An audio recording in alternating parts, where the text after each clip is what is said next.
Welcome. You're listening to Ask the Doulas, a podcast where we talk to experts from all over the country about topics related to pregnancy, birth, postpartum, and early parenting. Let's chat. Hello. This is Kristen with Ask the Doulas, and I am so excited to chat with Danika Sanchez today. She is the president and owner of Baby Steps Concierge Nursing. Welcome, Danika. Thank you so much.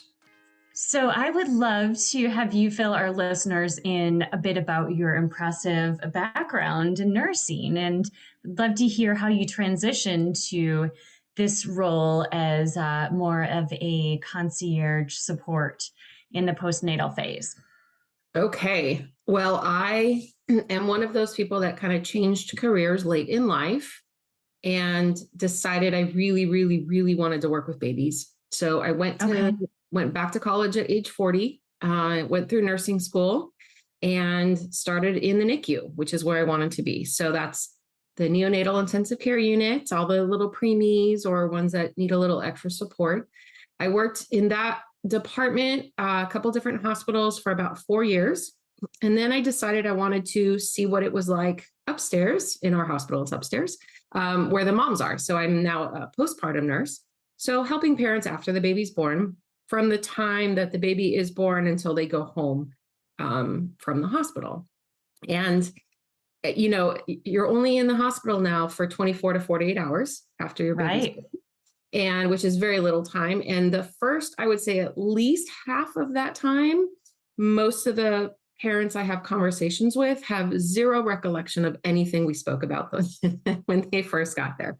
And it's not anyone's fault. You are tired. So much going on. Labor, so much going on. You haven't eaten, you haven't slept.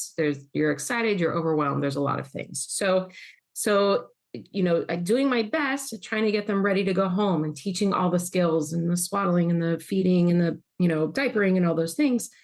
And it was 1 week in particular, I had 3 different sets of families say, "We are not ready to go home. Can you just come home with us?" And I laughed and said, "Oh, haha, I wish that would be great." Well, by the third time, I was like, well, maybe maybe there is a way to make that happen. So that's a need. Yep. That's where this company was born. So, that is what we do. We just help ease that transition from having the baby to being at home with the baby and figuring out what does that look like for your family? Because every family is different as well, right? So what does that look like for your family? What skills do you want more practice with? We give the first bath in the hospital, but that means you didn't give any baths before you got home. So, right. So yeah, just being there to answer questions, to be hands-on support, to help you figure out, what next, or how do I know if my baby's hungry or tired or, whatever.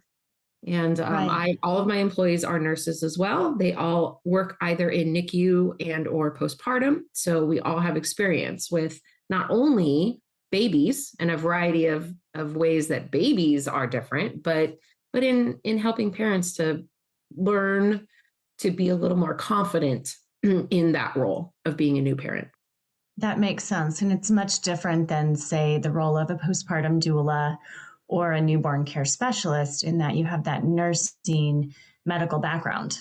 Right. So especially if you have a baby that is going home, maybe from the NICU, or has a feeding tube, or is on oxygen, or has a wound, something that needs maybe a little extra care, even though you are fully able to do those things on your own. I'm sure, if your baby has a wound, the nurses and doctors showed you how to change the wound dressing.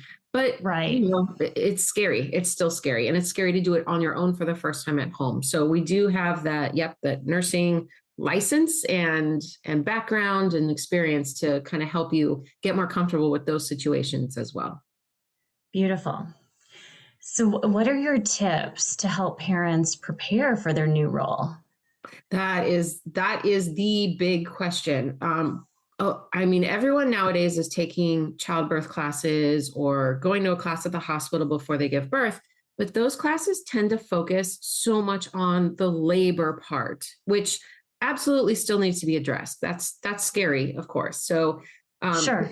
But then I think there's kind of a drop off in what to expect after that. And so when we have brand new parents, coming up to our floor after giving birth, they're like, we don't know anything. We don't know how to diaper this baby. I mean, everyone kind of knows how to put a diaper on, but I had this poor family. Some dads may not have those. So some dads may not have, but also I had this family, I walked in and they're like, we need more sheets. This poor baby has peed through his diaper every single time, the last 4 times. And I was like, okay, how about we talk about diapering? There's probably some things we can do better so that there isn't a leak next time. And sure enough, a couple little adjustments. And he was like, oh my gosh, I never even thought about that. And then they never called for more sheets after that. So nice. There's lots of little tips and tricks. And this is where social media is both wonderful and overwhelming. I'm myself included. I have little videos on YouTube on how to diaper, how to swaddle, how to bath, how to do those things. But so do a million other people. There's a lot of information out there and it can be overwhelming and you don't know who's right or who's wrong. And to be honest, with most of these things, there's not necessarily a wrong way. I mean, there are a couple of wrong things, like don't ever leave your baby alone in the bathtub. That would be wrong. Right. But there's swaddle baths and there's submersion baths. And, there's different types of bathing, different ways of doing it. One isn't necessarily better than the other in general, but one might be better than the other for you and your baby. Some babies have preferences. And good point. It sounds odd to say. I think people don't realize that those babies have that personality before they even come out. Right. And twins can even be so different from each other. Absolutely. 1000%. And it cracks me up. Even the babies in the NICU, the preemies that are born at 28 weeks, they already have personality. So where I think it's helpful to have someone be there with you and be hands-on with you is that we can go through all the different options. Like, okay, let's try this time. And if the baby didn't seem to like it, all right, let's tweak it and try it this way next time, and really help narrow down what's going to work best for your family, your baby, your sanity, right. All that stuff as a new parent. Yeah. And some people, as you mentioned, you have all of these YouTube demonstration videos, but some people need the hands-on learning. I mean, every individual has a different learning style. So, having someone in home to help can be beneficial. And others, need more written instructions, or watching a video is great for them. And they can figure out swaddling or baby wearing or feeding questions and so on. Yep, I agree. I do think hands-on still is beneficial for everybody at some point. Yes. And also people, I think, don't take into account that it's different when it's your own baby.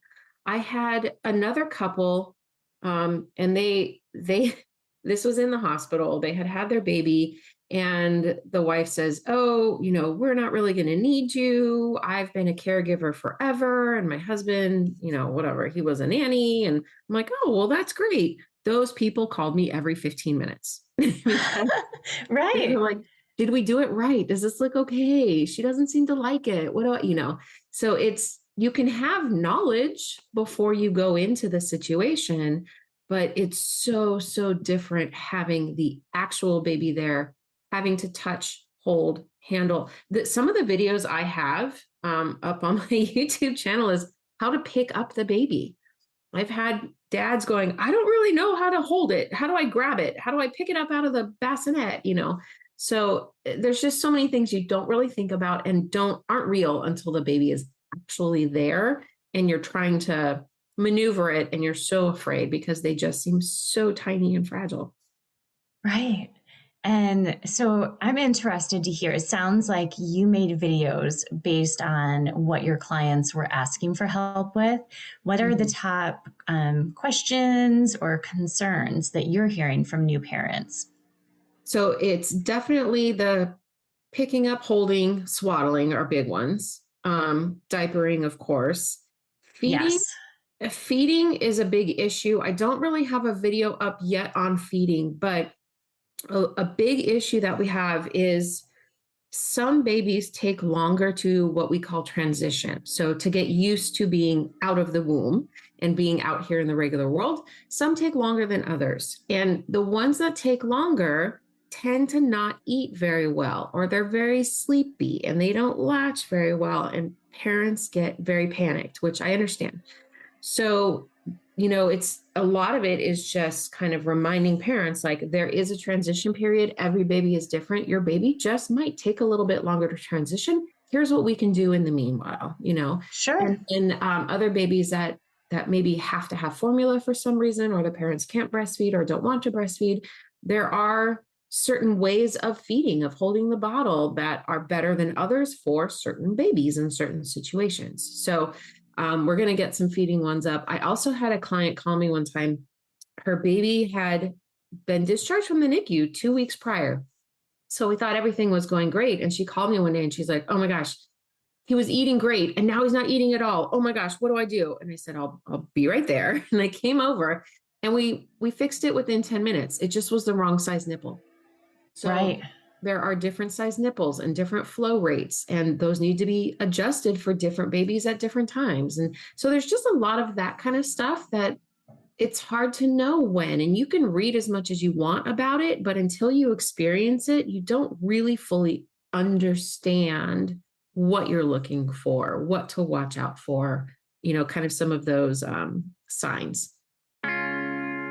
Hey, Alyssa here. I'm just popping in to tell you about our course called Becoming. Becoming a Mother is your guide to a confident pregnancy and birth, all in a convenient 6-week online program. From birth plans to sleep training and everything in between, you'll gain the confidence and skills you need for a smooth transition to motherhood.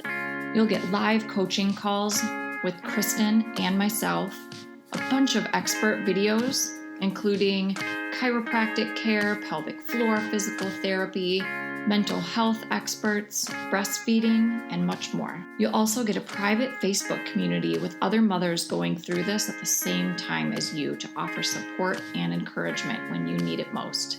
And then, of course, you'll also have direct email access to me and Kristen, in addition to the live coaching calls. If you'd like to learn more about the course, you can email us at info@goldcoastdoulas.com or check it out at thebecomingcourse.com. We'd love to see you there. I love it. Yeah. Every baby is so unique. So there is no manual that will be the perfect solution for every question. So Exactly. If I can mention one other thing, it's this kind of a soapbox I jump on all the time, is with swaddling. Everybody likes to swaddle. They put the baby's arms down next to their sides and they swaddle the baby. Well, some babies hate that. True. Yes. Break out of that so easily. So I ask all my mamas, when you had your ultrasounds, did your baby ever have one or both hands up near their face? And sure enough, they're like, yes, she always had her right hand up. And I'm like, then let's swaddle her with her right hand up.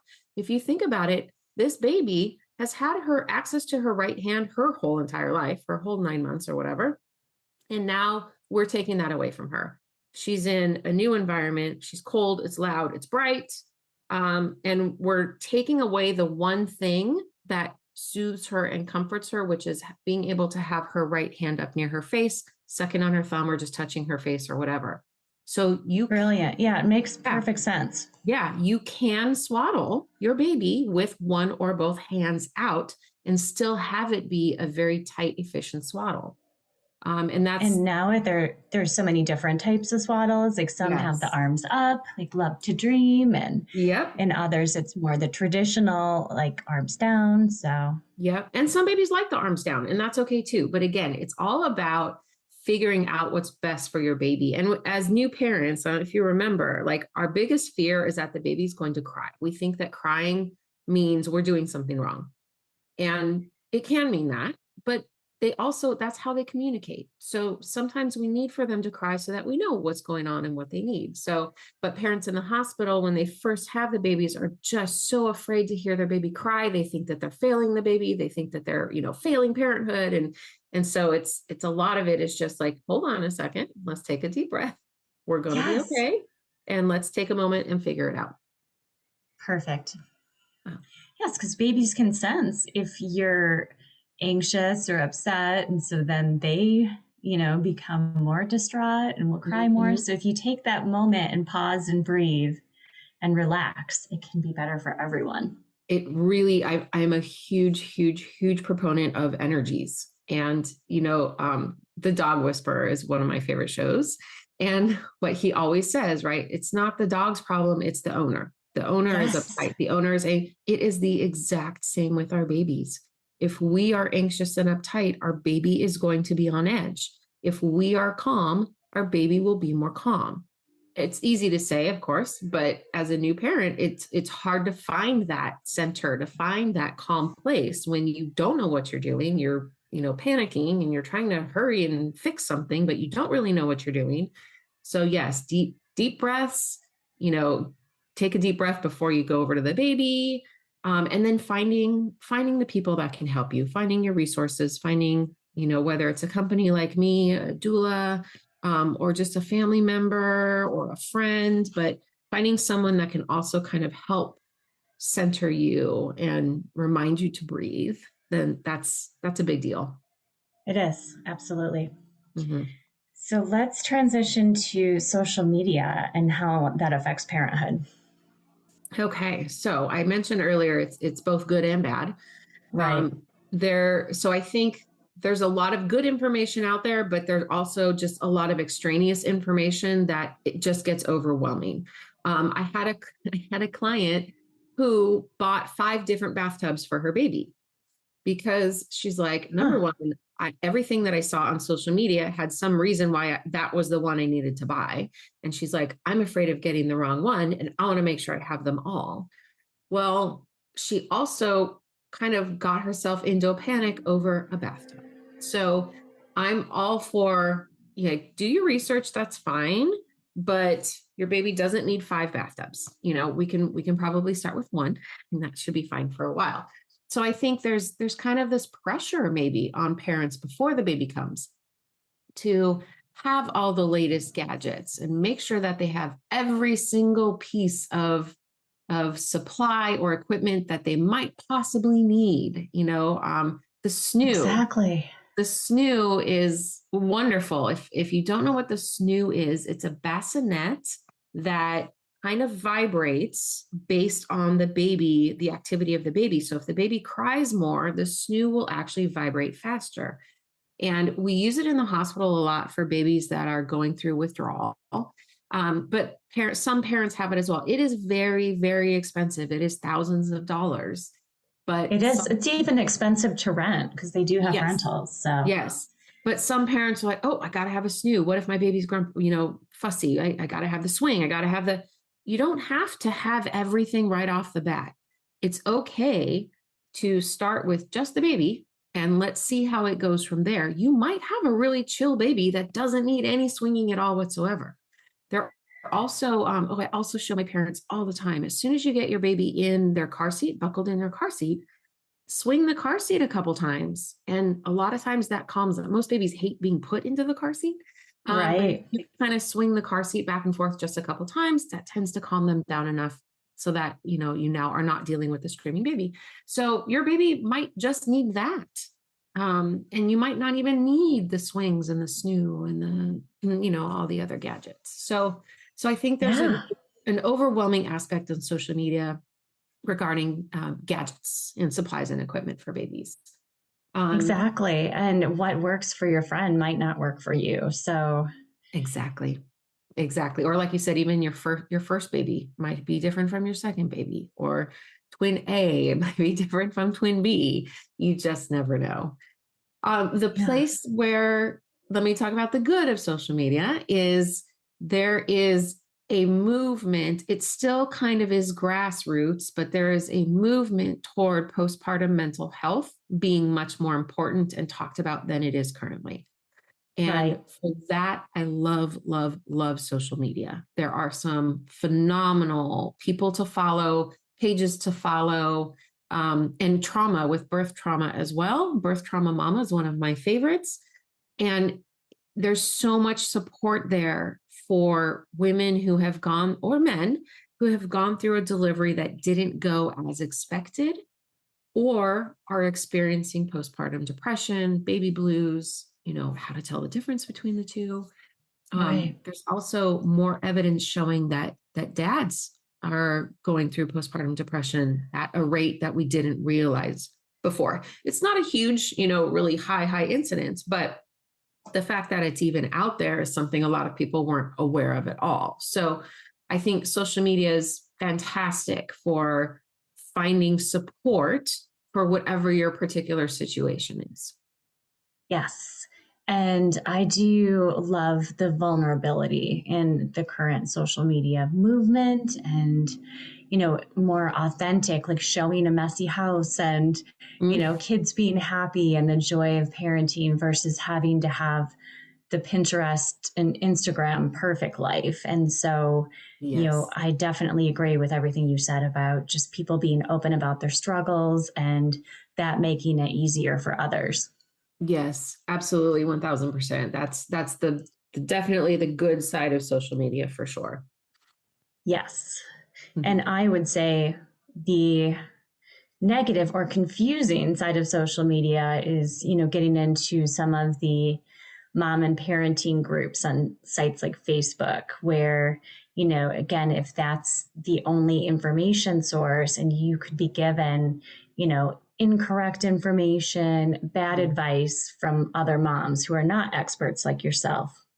Right. So that's a very good point, that consider the source. Anytime you see anything anywhere, consider the source. If it's just, this is my first kid, and so I'm writing articles on how to raise your kid the best way ever, that might Right. not be a completely reliable source. Make sure you're looking, and it's okay to read those things, but also fill in with articles from pediatricians, fill in from articles from RNs, from doulas, from people who have education, like formal education and experiences and licensing in those areas, so that you can, like you said, see what's real, what's not real, what's safe, what's unsafe. I haven't luckily seen too much out there that's completely unsafe, but it only takes one. Good. It only takes one person to give bad advice to have something really bad happen to your baby. So definitely something we want to be aware of. Exactly.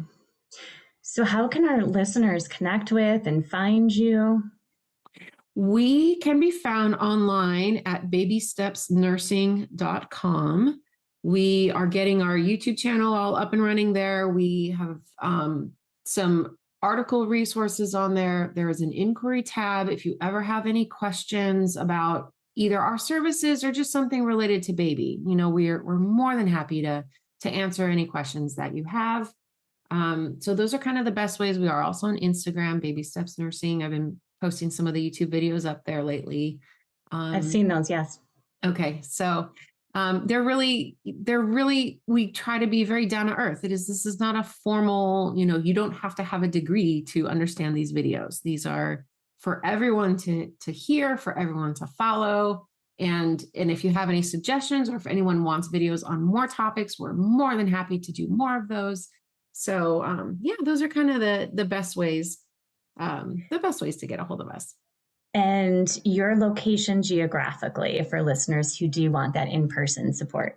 We are in the Los Angeles area, but we can travel pretty far. So I would say kind of LA to San Diego for the most part. That is a far distance, yeah. It is a far distance, but there's not a lot of services out there like ours, to be honest, that we have found. So we want to help as many people as we can. And to be honest, we do work with the LGBTQ community and with surrogates. And I have some dads who are going to be having triplets. They weren't expecting triplets, but they're getting triplets. So they're getting help. Good. They're getting help because they have to transport these babies. The babies are going to be born in South Dakota, but the dads live here. And they're like, there's only 2 of us. We need to transport 3 babies. Can we get help travel? Yes, absolutely. We could do that. So we can help technically across the country. We also can do a lot via Zoom. Obviously, the hands-on stuff can't be done via Zoom. But we can always have conversations. If you just have a quick question, we can talk about some preliminary things before you go to the hospital. So a lot of that can be done via Zoom, so therefore can be kind of anywhere in the country as well. Beautiful. What an amazing service. Thank you. So any final tips for our listeners? Ooh, my biggest tip is always build your village or find your village. Make sure that you know who you can reach out to. Excuse me, for different things.